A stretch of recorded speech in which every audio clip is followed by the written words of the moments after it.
Welcome back to our channel World of Royals. 8:59 a.m. London time, March 18th, 2026. While most of the city was still waking up under a quiet morning haze, something far more serious was already in motion behind closed doors. Deep inside the secured servers of one of London's most powerful legal firms, a document was filed that would send shockwaves through the royal media world. This was not a routine legal move. This was a calculated strike. Officially logged as High Court Filing 2026 QB042, the document marked the beginning of a legal battle that could spiral far beyond reputation damage into something much bigger. The target? Meghan Markle. And the timing could not have been more explosive. Just days before the global release of a highly controversial investigative book, her legal team made a bold and aggressive move. They demanded the immediate destruction of all copies, digital and physical, before the public could even read the first page. This wasn't just damage control. This was an attempt to stop a narrative before it could exist. According to early reports from London's legal circles, the filing was designed to completely shut down the publication. A full legal freeze. No leaks. No previews. No debate. Erase it before it begins. But in doing so, something unexpected may have happened. Because instead of silencing the situation, the filing has now amplified it. Welcome to a developing investigation that is rapidly moving beyond headlines and into the courtroom. If you are watching this, you are witnessing the opening phase of what could become one of the most intense legal and media confrontations in recent years. And before we go any further, understand this. This is no longer just about a book. This is about what happens when a public figure challenges an investigative author inside the British legal system. Because in the United Kingdom, defamation law works very differently than most people expect. Here's the key detail. The burden of proof does not sit with the author. It sits with the person making the claim. In simple terms, if Meghan proceeds with this legal action, she is the one who must prove, with clear, verifiable evidence, that the claims in the book are false. Not the other way around.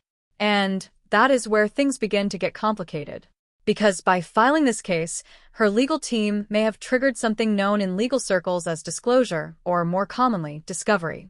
This is the stage where both sides are required to present evidence.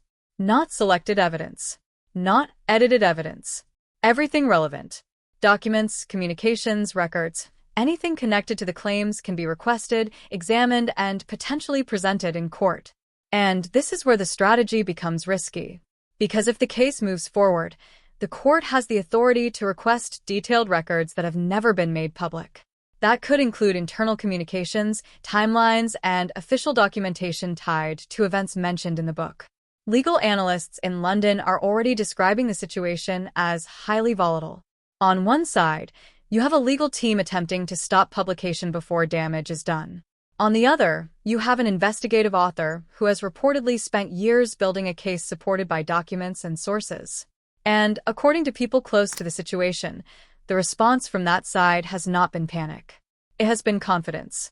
There are reports that the author and his team are prepared, and even willing, to take this into full court proceedings if necessary. Because in a courtroom, the rules change. Narratives are replaced with evidence. Statements are tested under oath. And every claim must stand on verifiable facts. That is why some observers are already calling this move a high-risk strategy. Because what was meant to shut down a story may have just opened the door to something much bigger. A legal process where the details cannot be controlled once they enter the system. And as this situation begins to unfold, another voice has entered the conversation.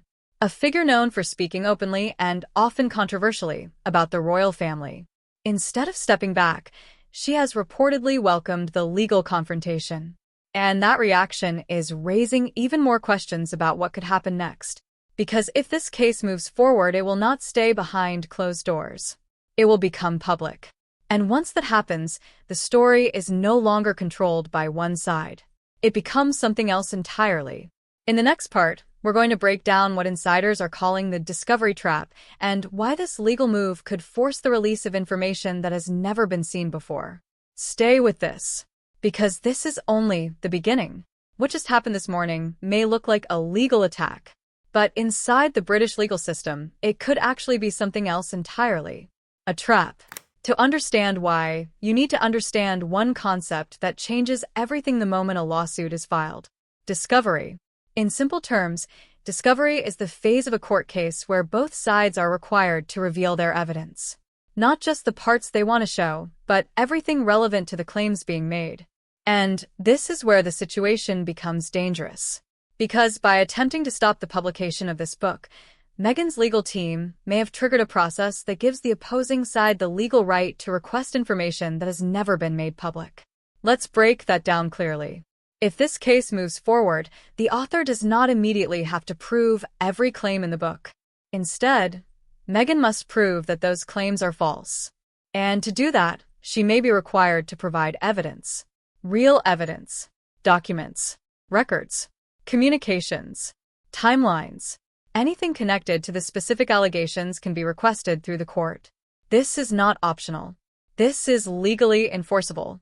And once the court approves those requests, refusing to comply can damage the entire case. That's why some legal analysts are already calling this a discovery trap. Because what looks like an offensive move, filing a lawsuit, can quickly turn into a defensive situation where the claimant is forced to reveal more than they ever intended.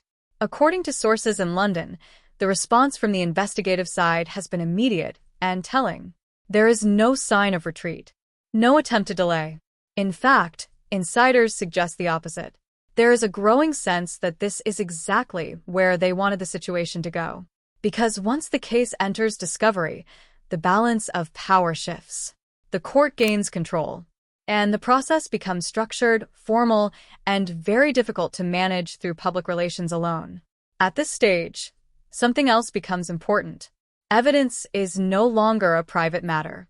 It becomes part of the legal record.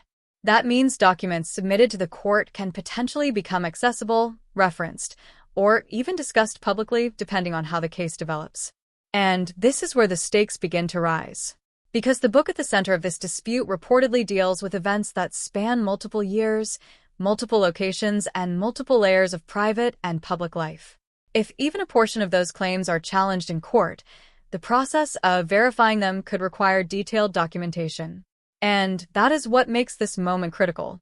What began as an attempt to stop a publication could now evolve into a full legal examination of the claims inside it. And that examination does not happen quietly. It happens under scrutiny. Now, there's another layer to this situation that is adding even more pressure. A second voice. A figure who is not stepping away from the situation, but stepping directly into it. Lady Colin Campbell. Known for her long history of commentary on royal matters, she has reportedly responded to the legal developments in a way that surprised many observers. Instead of expressing concern, she has welcomed the possibility of legal action. Why? Because a courtroom changes everything. Outside the court, narratives can be shaped. Inside the court, narratives must be proven. Every statement is tested. Every claim is examined. And every detail must align with evidence. According to reports, her position is clear. If the case moves forward, she is prepared. Prepared to defend her claims. Prepared to present information. Prepared to let the process unfold in a legal environment rather than a media one.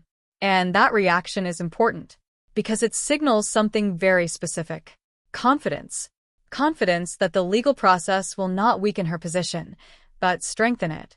Now, step back and look at the bigger picture. On one side, a legal move intended to stop a story. On the other, multiple figures who appear ready, even eager, to take that story into court. That is not a normal dynamic. And it raises a serious question. Was this lawsuit meant to silence the narrative? Or has it just guaranteed that the narrative will be tested in the most public way possible?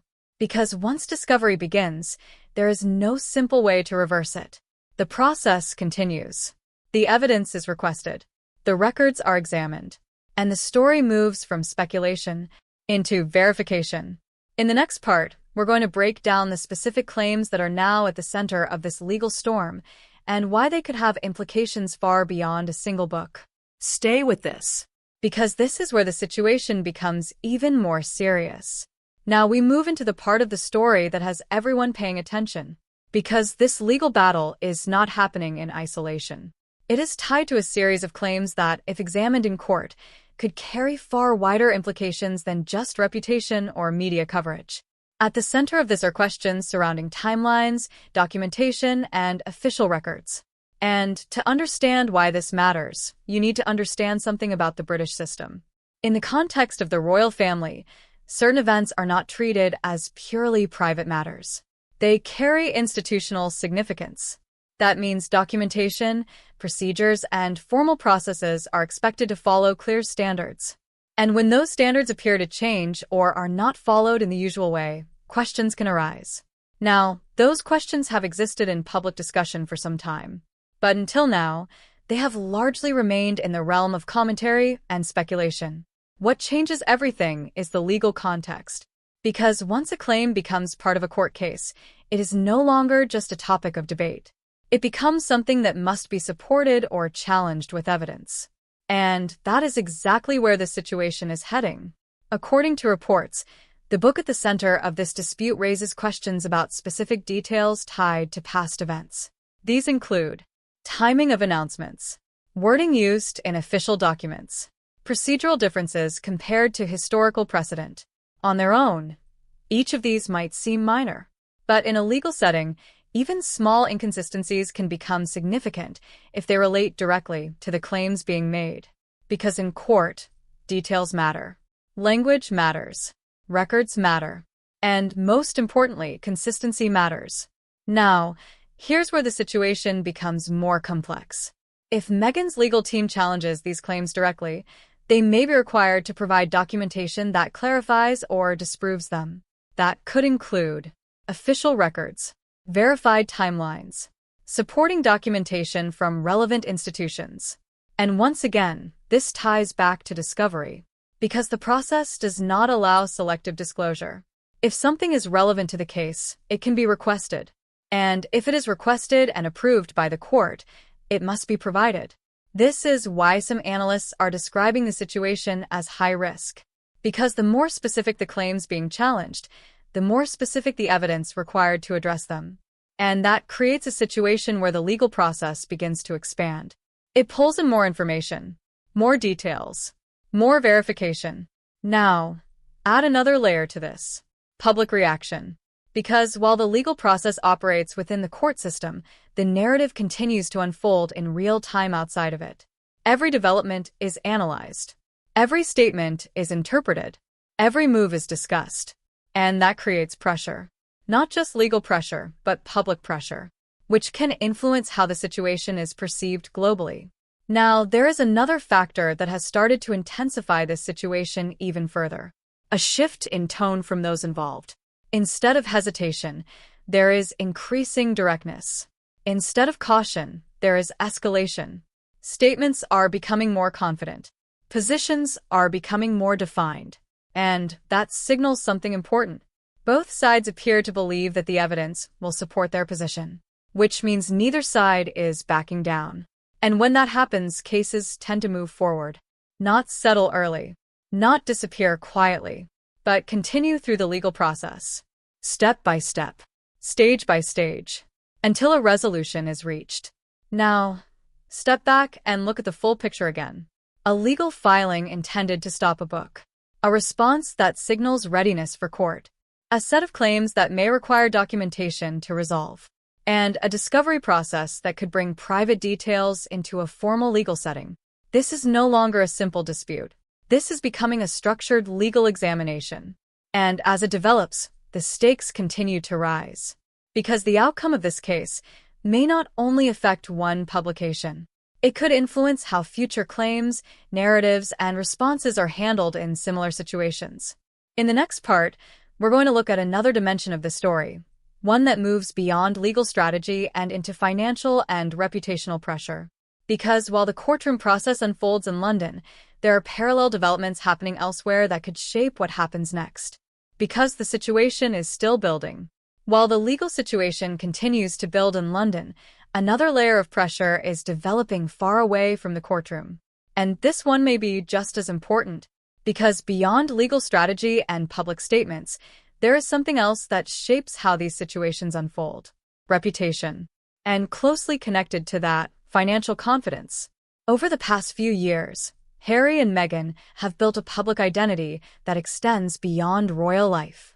Their projects, partnerships, and media presence have positioned them as independent figures operating on a global stage. That model depends on one key factor: trust. Trust from audiences. Trust from partners. Trust from organizations willing to work with them. But in situations like this, where legal disputes and public narratives begin to collide, that trust can become uncertain. And when uncertainty appears, decision-makers start to reassess. Companies look at risk. Organizations evaluate association. Partners consider long-term impact. This does not always happen publicly. In many cases, it happens quietly, behind closed doors, in boardrooms, in strategy meetings. And in those environments, perception matters just as much as reality. If a situation begins to look unstable, even temporarily, it can influence decisions. Delays happen. Projects slow down. Commitments are reconsidered. Now, this does not mean immediate collapse or dramatic withdrawal, but it does mean increased caution. And caution changes momentum. Now, combine that with what is happening in London. A legal process that may expand through discovery. A public narrative that continues to evolve. And a growing level of global attention. All of these factors begin to intersect. Legal pressure, public pressure, perception pressure. And when multiple forms of pressure align at the same time, the situation becomes more difficult to manage, because each development influences the others. A legal update affects public discussion. Public discussion affects perception. Perception affects external confidence. And that cycle continues. Now, there is another element that adds complexity: timing. Because this situation is unfolding under a clear timeline, a publication date, a legal process, a sequence of events that are moving forward regardless of individual strategy. And once that timeline is in motion, options begin to narrow. Decisions must be made faster. Responses must be more precise. And the margin for error becomes smaller. This is why some observers are now describing the situation not just as a legal challenge, but as a coordination challenge. Multiple fronts, multiple timelines, multiple outcomes, all connected. Now, let's return to the core issue, the legal case, because ultimately, everything leads back to that. If the case proceeds, discovery begins. If discovery begins, evidence is requested. If evidence is requested, it must be provided. And once that process starts, it does not slow down easily. It follows procedure. It follows structure. It follows the rules of the court, which means that control shifts away from individuals toward the system itself. And that is the point where outcomes become less predictable. Now, consider the broader impact. If this case results in a full examination of the claims involved, it may set a precedent, not just for this situation, but for how similar cases are approached in the future, how narratives are challenged, how claims are defended, how legal strategy interacts with public storytelling.